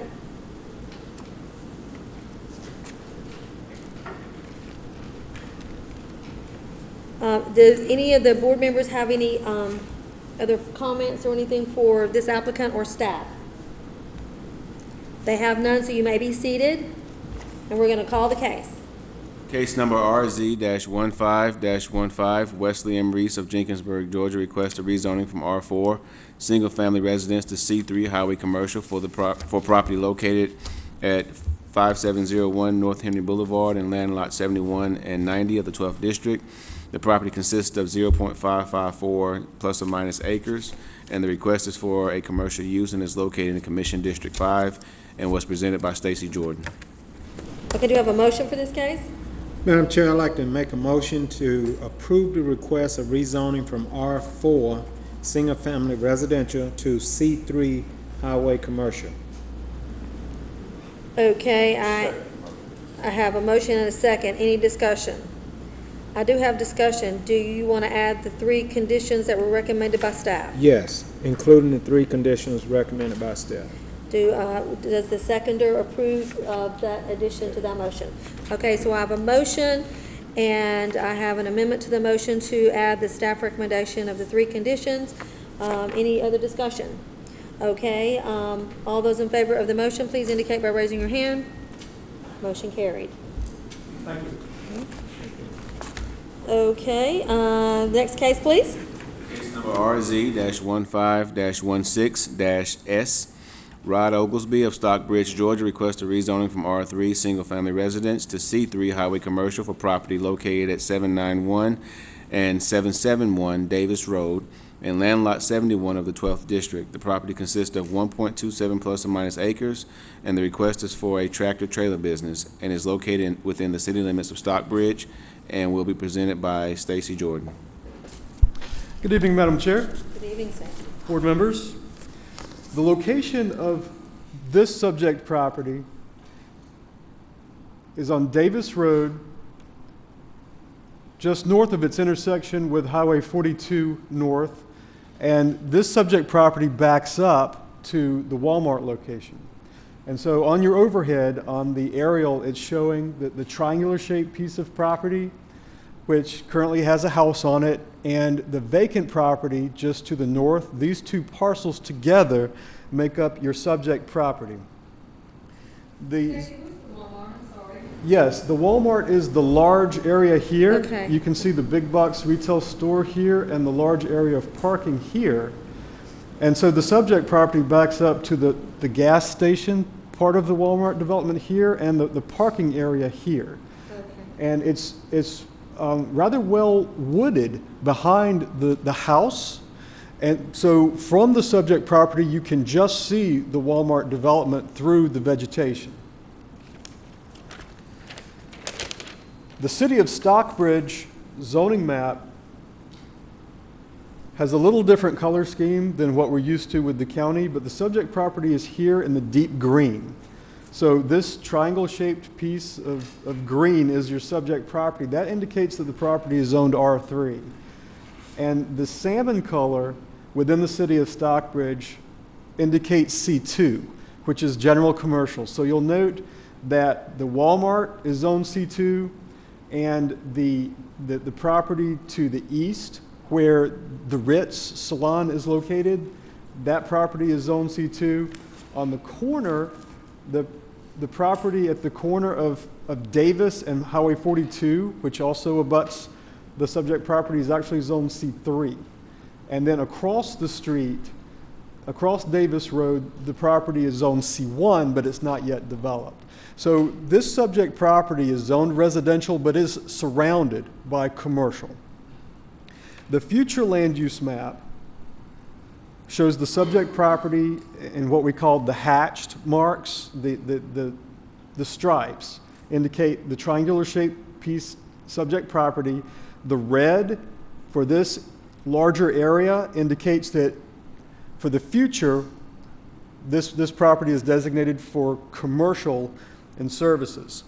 And so the city of Stockbridge Code also gives criteria points that we use to evaluate an applicant's request.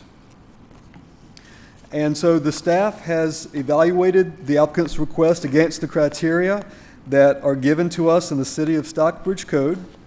And we've noted the future land use map designation for commercial. And the staff has recommended approval of the applicant's request for C3 with the 3 conditions. Now, what we had discussed before is that the specific use that the applicant is proposing is for a tractor-trailer operating business. And so the existing single-family structure, which is currently vacant, if it's approved for rezoning by the Stockbridge City Council, will be converted from a single-family residence to an office for the tractor-trailer operating business. The applicant's letter of intent has indicated that the owner of the tractor-trailer operating business intends to run 4 tractor-trailers which will be stored on this site. And it's not likely that all 4 of these trucks will be stored at the same time, though in certain cases they may be. A C3 zoning district is required for the outside storage for these trucks. Also, during the evaluation process, it was noted that the existing single-family structure sits too close to the road for a C3 use. And so there's a concurrent variance request, which will go directly to the City Council of Stockbridge for their consideration, to reduce the front yard setback so that the existing single-family home can be used for an office. Also, the applicant has requested a variance from the requirement to pave the parking for the tractor-trailer trucks, as well as to eliminate any requirement for a privacy fence around the storage area and any landscaping that may not be required for that storage area. Now, many times for a rezoning request, there's a requirement in the code for a buffer. In this case, there is no requirement in the code for a buffer between commercial and commercial. However, for a C3 business, there would be typically landscaping requirements. For example, a perimeter landscape strip that would be approximately 10 feet wide, which would approximate about 12% of the subject property. So there are landscaping requirements for a C3 business, but the applicant is requesting a variance from the Stockbridge City Council for landscaping that would be around the storage area for the tractor-trailer parking. But that's not before you tonight. That's to be going before the Stockbridge City Council, and the staff does recommend approval of the applicant's rezoning request with 3 conditions. Okay, are there any questions from the board members for staff at this time?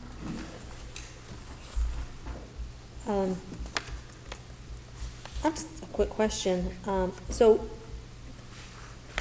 the agent, it says for the buyer, so are they selling the property? Do you know, I mean, what, I guess, okay. There are 2 parcels with 2 owners, and these owners have designated Rod Oglesby to act as the applicant, as the real estate agent on behalf of the property owners.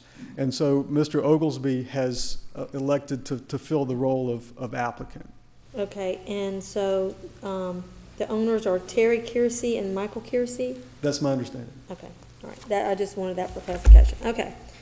Any other questions for the staff? Okay, will the applicant, the agent for the applicant please come forward and state your name and address for the record? Ladies and gentlemen, I'm Rod Oglesby, representing the sellers and the purchaser of this property. It's 2 pieces of property, as we have discussed. 791 Davis Road, which has a house on it.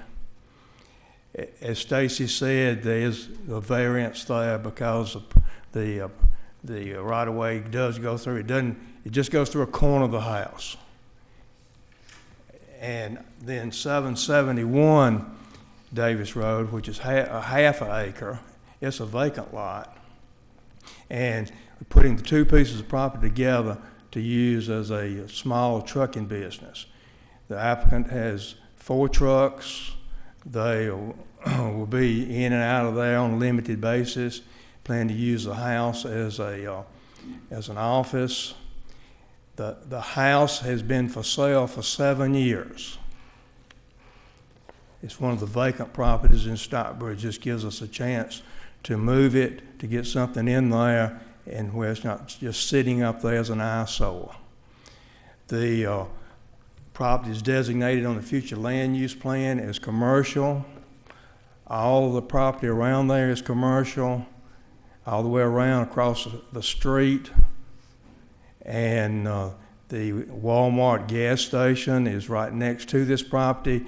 There's a good buffer between the Walmart parking lot and this property.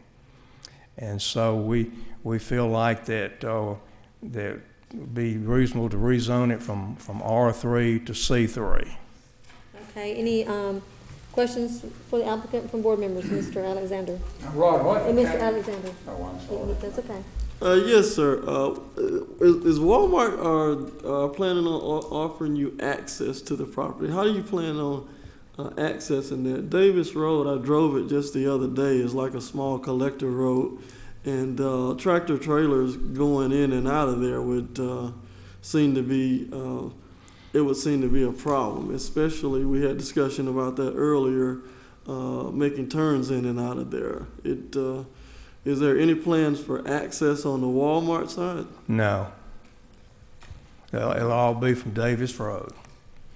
And should be able to turn in there with these tractor trailers are going anywhere that an automobile or a truck can go, and the driveway would have to be wide enough to accommodate that. Yeah, it's just, okay. It just seems very, very tight. And then they're planning on bringing in 4 tractors and trailers, and then they'll be in and out. That was the plan? Is that correct? That's right. That's right. But they won't be. Paul, come up here and talk to them. Tell them how much activity there will be there and so forth and all. Please state your name and address for the record. Yes, good evening. My name is Paul Onyengo, and I'm the owner of the business. It's a small business. I have 4 trucks. I have 4 drivers, and a lady that's doing administrative work, the payroll and dispatch. The trucks are actually out on the road more than 97% of the time. They're hardly there because the drivers they go all across the United States. Only on the holidays, all of them may be there to come see their families, and so sometimes Saturday and Sunday they're there. But the space looks okay. Some of the drivers have seen it. There's no problem with turning in there.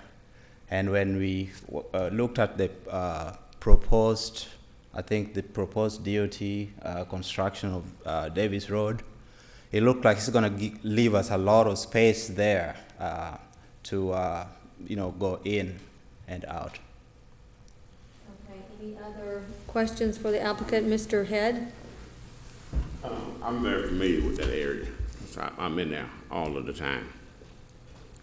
To make a left turn out of Davis Road on the 42 is going to be almost impossible with a tractor trailer, because the trailer itself is going to have to make the turn. That means half of that trailer is going to be in the turning lane. If you were going because you're going to the interstate, most of the time you're going to be turning to go either hit 675 or I-75. And I'm concerned with that piece. With a truck turning across those lanes with as much traffic, when I travel it, I have to go through Walmart parking lot to go to the light in order to get out. Okay, is that a question? Yeah, I'm just saying for safety reasons. Okay, so I guess he's asking you, about the turning from Davis Road onto Highway 42. He's saying that looks like it's going to be a difficult situation to do. The trucks hardly come there. They come there just once in a while. A lot of times they stay at the truck stops during the deliveries. And when they come there, probably just once in a while. So there's not really going to be any truck traffic there. But you can turn from, when you come on 72 going towards north of I-138, you can make that left there so long as the light is red to allow you to turn in. Also, if we can come through the Walmart also, but we haven't made that agreement. But we were just looking at Davis Road. As it is, we can be able to actually just go in there with our trucks. The traffic is, for us, the trucks are actually on the road all the time, basically. Let me say also, if he had to, he could go down to Shields Road and come back around to Highway 42 to come up that way if you need to turn there at 138. Of course, if you come out of Davis Road, you can certainly make a right turn there. Should be without any problems. But it actually won't be a whole lot of activity of trucks going in and out of there anyway. Okay, Mr. Risher, you had a question for the applicant? Yes, I can certainly see the concern if your trucks were trying to turn southbound onto Highway 42 138. I would think that the best operation would be as you exit onto Davis Road and come to the intersection of Highway 42 and 138 would be to turn northbound or right, and then that would take you to I-675. I would think that that's the way you would want to go, rather than try to force your way across to Highway 138 to I-75. Well, that's a possibility. That's sure. And also, now, let's see, Mr. Oglesby, did you say that the existing house would be moved and something else put in its place, or would that be the office? No, they plan to use the house. Okay, so it'll be renovated to some extent. Okay. Right. And then what about the circulation within your parking area? Is that going to be? Would that be enough for you to line up 4 trucks? I guess depending on the circulation pattern that you have. I didn't understand the question. Yeah, I was asking about the internal circulation of these trucks within the property boundaries itself. Well, that will have to be developed. There's no, there's no parking for trucks in there now. That would be something that will have to be done. All right, but the property is big enough. It's 1.2 acres, and it's wide. It's got a lot of road frontage, so there shouldn't be any problem of having a parking lot in there for trucks. Okay, thank you. Any other questions for It's actually a good place for trucks. Ever since I don't want to tell my age, but from north of Stockbridge up Highway 42 has always been the trucking section of Henry County and Clayton County and Fulton County. And this falls right in line with other trucking activities and terminals and so forth and all up that way. As far as the congestion is concerned, if you don't mind going out of the way, you can turn right and go to 675 and go any way you want to. That's right. Sure. So that shouldn't be a problem. Sure. Well, I mean, they'll find out if he can't turn the tractor trailers around. I mean, once you get the property and you see you can't turn it, I mean, that'll be your problem. So, anyone else have any questions for the applicant? You said you're gonna pave it, right? You say you're gonna pave where you park the trucks. To start with, we're asking for a variance to use gravel. Okay, and we're just hearing the rezoning tonight for this property. Okay, anyone else have any questions? All right, you may be seated. Both of you can be seated. Yeah, that's At this time, we're going to have public comment for those who want to speak in favor of the case. So if you're for this case, you may come up and speak in favor of. Okay, does anybody have any opposition of this case? That you don't want this rezoning? Okay, I don't see anyone coming up. Mr. Oglesby, you can come back up. We'll give board members one last chance to maybe ask you a question or staff a question before we call the case.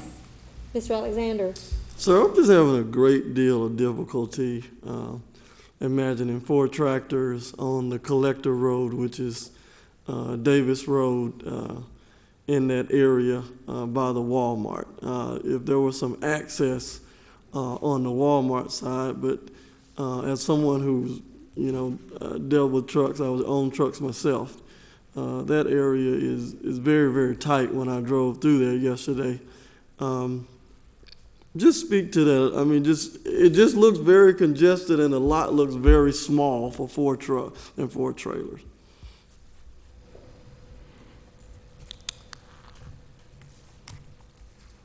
You want to speak to that, Paul? I don't think so. I think you could probably put 15 to 20 on there, backing them in there and so forth and all. You got 1.2 acres. It's a lot of room there. Yeah, actually can have a lot more trucks than that. My brother drives a truck and is one of the drivers actually. And 3 of the drivers have seen the place. They've come there and they say that it's perfect for them. So. Any other questions for the applicant from board members? Okay. Yes, sir. Okay. Just in the spirit of full disclosure, and I agree with your assessment that Davis Road functions as a collector, but Davis Road is actually designated as a minor arterial. And of course, the state route is a major arterial. So I just want to make that comment. And then I also noticed too, and as the applicant said, there's a lot of, and I don't know what the requirements are, for the driveway. That's going to be up to the city of Stockbridge, but there's a lot of frontage on Davis Road for turning in and out of the property. So I did notice that. So I guess they'll depend on them to make that determination when they see, what the property's like. So, for us, it's going to be, are we going to rezone it to commercial so there can be some commercial business in there? Is that, I'm assuming that's what they're asking for. So any other questions about the rezoning? Okay, Mr. Nelson. I have a question for staff. Now, I believe he did ask for variances. He asked for variance, and he asked that the area not be paved. Yes, and I wanted to make sure that you were aware of what was going to be coming before the City Council of Stockbridge, and they have requested a variance, and we have scheduled them to go on the same night so that they could be heard conveniently before the City Council. They're requesting a variance for the front setback, and that's what's indicated here on the overhead. And Mr. Oglesby had mentioned it's the front corner of the house that sticks out into the front setback. If they intend to use that house in its current location, they'll have to receive a variance. If the City Council chooses to rezone the property and they choose to deny the variance, then the house, it can't be used for the office. It would have to be moved, or it would have to be removed and replaced with something else. Also, the applicant has requested to have gravel parking for the truck parking area. Typically, the Stockbridge Code requires an opaque fence to screen the view of an outside storage area, and with landscaping requirements and so forth, and the applicant has requested a variance to not be bound by this requirement. And so that's coming for the city of Stockbridge on the same night that your recommendation will be presented. Okay. To help answer your question? Yeah. Okay. Anyone else have any questions? Okay, you may be seated. Thank you so very much, and we're going to call the case. Oh, David, yes. I just wanted to make a point. He had said something about using Shields Road. I just wanted to go on record. I wouldn't recommend doing that. I don't think the truck route ordinance would allow them to access through an indirect route to the property, so I just wanted to make that statement. When he said that, I was like, it has to be approved. All the truck routes have to be approved. So you may be seated, sir. That's okay. Yes, we were just the staff. You may be seated. We're going to call the case. Case number RZ-15-16-S. Rod Oglesby of Stockbridge, Georgia, requests a rezoning from R3 Single Family Residence to C3 Highway Commercial for property located at 791 and 771 Davis Road in land lot 71 of the 12th District. The property consists of 1.27 plus or minus acres, and the request is for a tractor trailer business and is located in the city of Stockbridge and was presented by Stacy Jordan. Okay, do you have a motion for this case? We do. It's a tough decision, but RZ-1516S, I make a motion to deny this request. I have a motion for denial. Do I have a second? Second. Have a second. All in favor of this motion, please indicate by raising your hand. Okay, motion denied. All those opposed to the motion indicate by raising your hand. Okay, so the motion did not carry. Do I have another motion for this case? Mr. Risher. I make a motion to approve the rezoning to C3 Highway Commercial at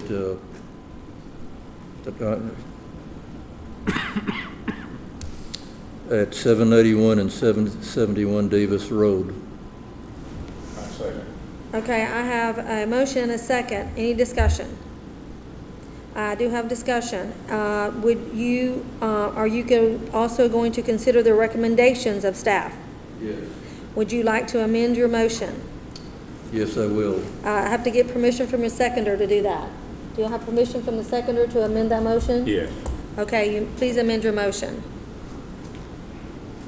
I make the same motion, but to include the recommendations from the planning staff. Okay. All right. Any other discussion? All those in favor indicating by your hand, raising of your hand. All those opposed? Motion carries. Thank you. That ends the zoning board meeting. Do I have a motion to adjourn? I make a motion. Okay, so moved.